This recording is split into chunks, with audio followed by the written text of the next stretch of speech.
The BC government wanted to give patients and healthcare workers a break, so it stopped charging people to park at hospitals. But that has created a new problem. Nurses and doctors say people are taking advantage of that goodwill. CTV's Ben Milger reports on inconsiderate drivers using the free spaces even when they're not visiting the hospital.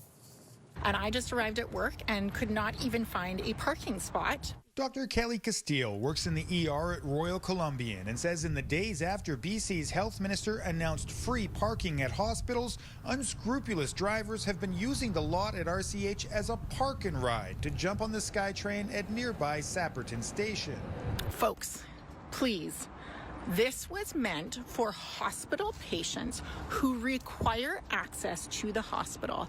And this was also meant for nurses and physicians to have access without having to be bothered to touch a touchpad. A frustrated Castile shared this video Thursday after being unable to find a space at the hospital, even in staff parking. By Friday morning, a security guard was checking vehicles entering the staff lot at RCH to make sure drivers had hospital business. At Royal Columbian, surface parking lots dedicated to patients and visitors are also free right now and mostly full, with no security guard here to make sure people are actually going to the hospital. I have friends who personally are getting chemotherapy and immune therapy and do not have the white blood cell level to commute and have to be bothered parking elsewhere.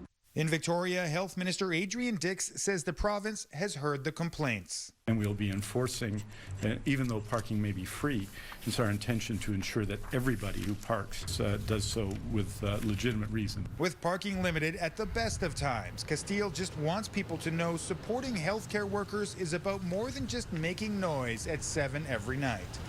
We hear you cheering, we hear you banging pots. Show up for us.